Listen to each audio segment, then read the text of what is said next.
Chess. One of the most popular sports. Yes, it is classified as a sport by the Olympic Committee. Look it up if you don't believe me.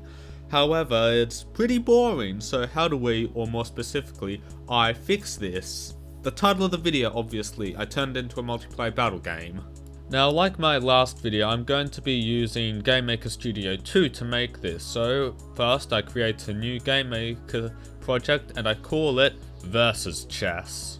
First order of business is to create the board that the game will be played on, and after a bit of work we have a standard checkered square, a chessboard with a gold border. Then I begin working on the pieces. First I made the king. I started with a simple white outline and added the cross thin at the top of his crown, then filled him in and boom, king sprite. I then decided to recolor the sprite to a wood grain-esque aesthetic and some light shading on the side. I then made the queen. I used the king as a base and added her crown on top, which took a few attempts but ended up pretty good, especially after adding some shading to the crown. Next up is the rook, probably the worst one I designed. It took way too long and ended up looking just alright. It took numerous attempts and me googling pixel art chess pieces to end up with one that just looks alright, but it works well enough. Then next I made the bishop, the first of two non-symmetrical pieces. I designed the general body and created the circle oval thing with the split on the head, and of course added some shading. After that was, you guessed it, the pawn. This was definitely the easiest to create as it's just a basic stand with a circle on top, but that doesn't mean it doesn't look alright. Then was the hardest piece to make, the knight. First version looks like a seahorse mixed with a dodo bird. I then changed it up, added the mane, and now it looks like a horse, at least more than before. Next up was deciding the basic moves for each piece. Most of these change by the end of development, and by most, I mean all except the king. Then was the weapon list. I gave each piece a weapon that I felt would be fitting of what they do somewhat, but most of it was rushed, although these stuck around for the most part, unlike the attacks. And now, after 1 hour of designing sprites, it's time to code, starting with the player object. For those who don't know, an object is, put simply, something you can code. These are all over the place in GameMaker, as everything that moves needs an object. I then realized that it would be impossible for me to only use one sprite if I had the sprites colored in, so I made the sprites white and used image blend in order to change the color depending on what team it's on. The wood color for white and dark gray for black. Next up was movement. I decided to use controllers for movement in this game for a reason that will be pretty obvious at the end, and would you look at that, the pawn moves. Now we just need a second one that uses a second controller. Yes, GameMaker sports an amount of controllers that I do not know. Oh, so you just need to change this variable here, and would you look at that, the pawn moves depending on which controller button is pressed.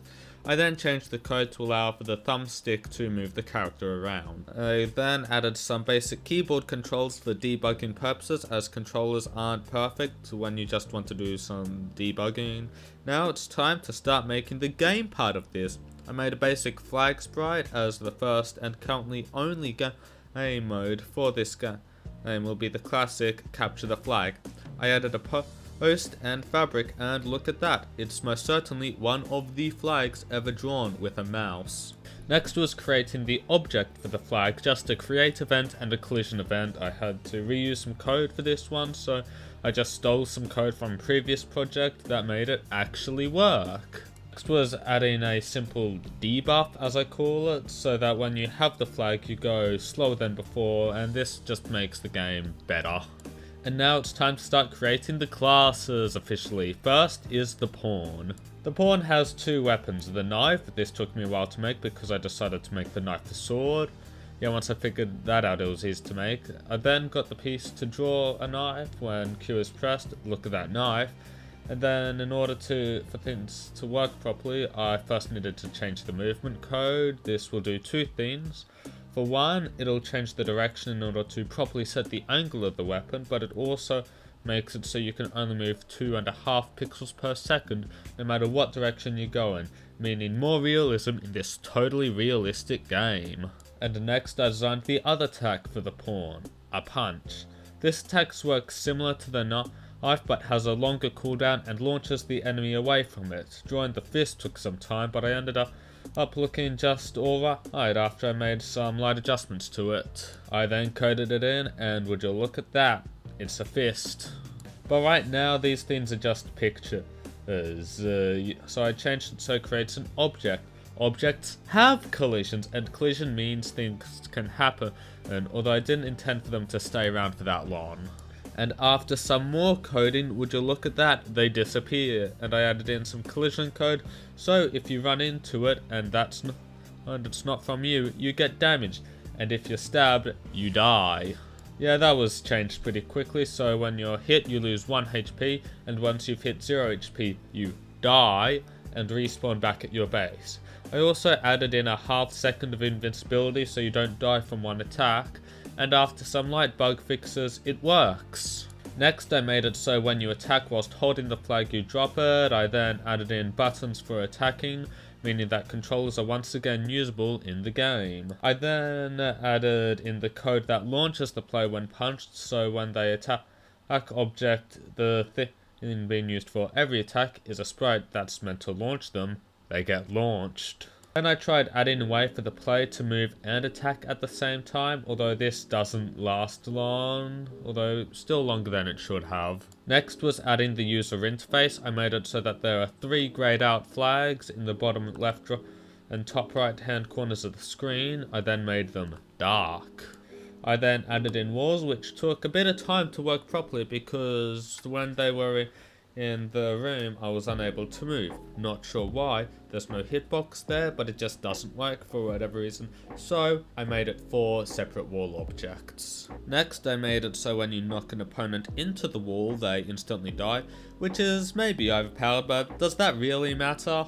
After that I made it so when you're killed the flag returns to its starting position, and then a timer, so when you drop the flag after attacking, the flag disappears eventually, and I then coded in scoring so that the game can end.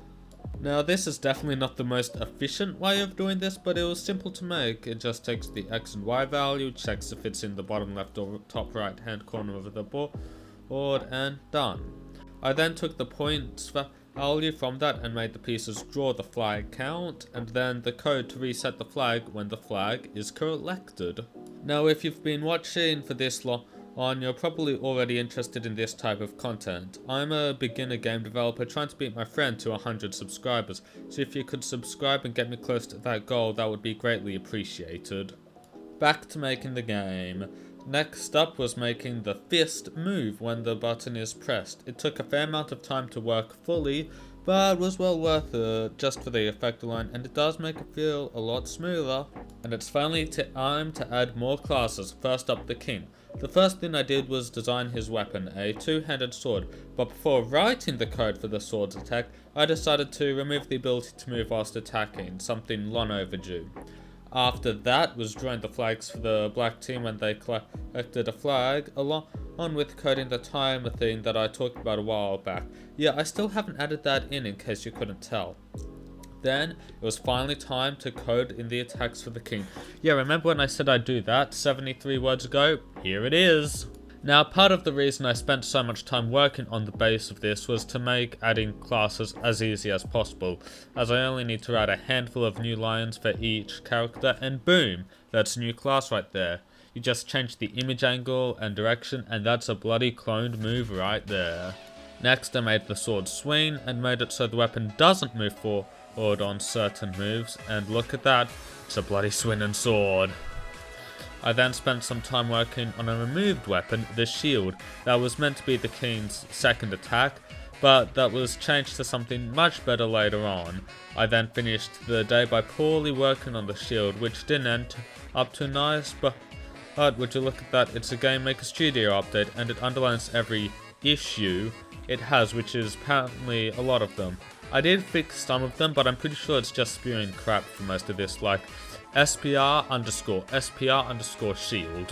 But excluding the blue lines, this is actually a pretty useful tool, as it detects when something isn't in the create event and can cause a game crash, something that is definitely useful.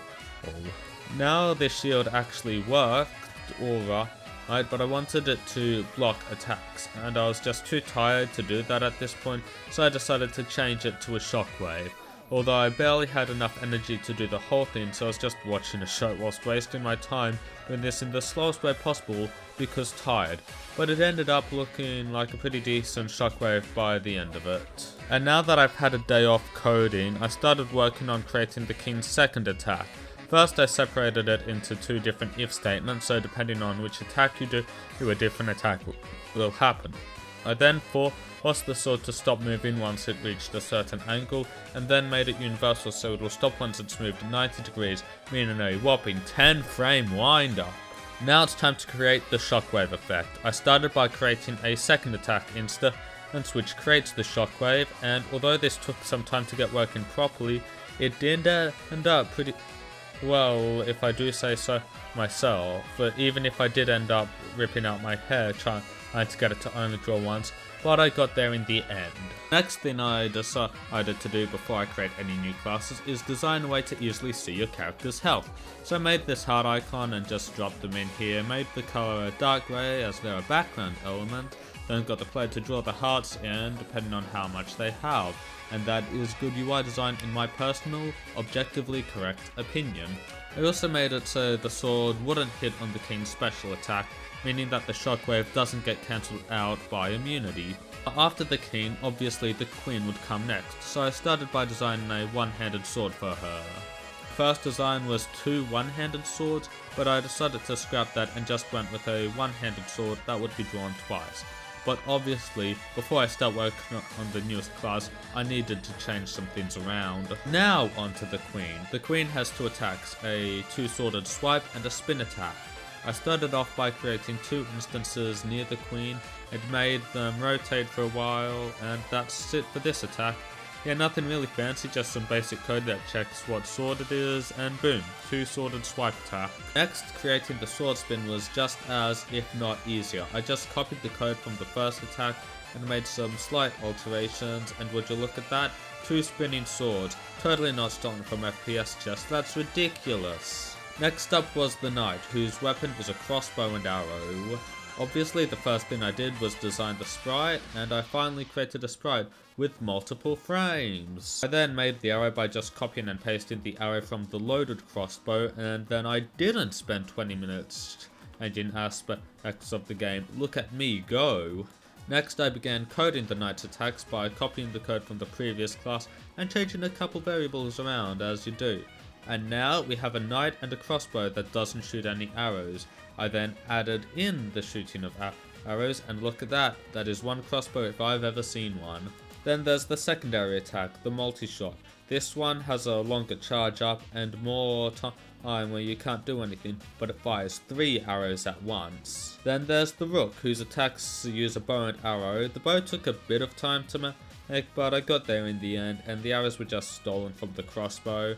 And there we have it, the primary attack for the rook. The arrow is shot from the bow. What a surprise. Next I began working on the secondary attack, which shoots out 3 arrows one after another. And what a surprise, that's it right there, completed and working. And now it's time for the final class, the bishop. The bishop is different to the other classes, you see, magic. The primary attack is nothing special, I just stole the knife attack from the pawn, turned it into a dagger and made it so the bishop throws it, and it gets slower as time goes on to make it interesting and different. When it gets good is with the secondary attack, as the bishop's secondary attack is that. The bishop throws a magic explosion thing of unexplained origins, get hit by the explosive, die immediately, and then the explosive sends out waves. Isn't this fun? But this is when I had a slight realization. 2 players is just not interesting. So what did I do? I made it a 4-player game. However, there aren't enough keys that GameMaker recognizes on the keyboard to do that. So how can I fix this? Well, remember when I said that GameMaker allows for as many controllers as you want?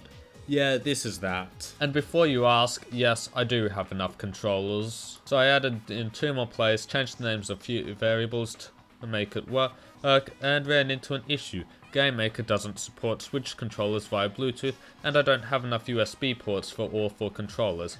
Luckily, I can use Steam to play a non-Steam game on it, and look at that, it's 4 players moving at once. And I added in the additional GUI elements to make it look actually nice. And now I need to do the title screen, character select screen, and the win screen. And this is the title screen before, and this is the title screen with an epically sick flame if background for effect. Yeah, in all honesty, I had no real idea what I was doing here, but look at that epic background. Then there's the character select screen. I think this looks pretty good, but I'm happy to accept criticism. They just won't be read because I am right. Then I more than doubled the amount of objects in order to get the select screen to work properly, and added a circle to select a character. Check this out, depending on what player you are, the circle is a different color. I'm so close to finishing this, please help. I then made it so the cursor can only go in the rectangle, and then when it's over the selected character, it appears at the bottom. And then when you have all 4 selected, it's battle time. Yeah, writing that in took way longer than I made it out to be, but this script is already over 3,000 words long, and I just want to stop. But here's the complete-ish game. 6 classes, capture the flag 2v2. I have no idea if it's fun or not because I don't have enough friends.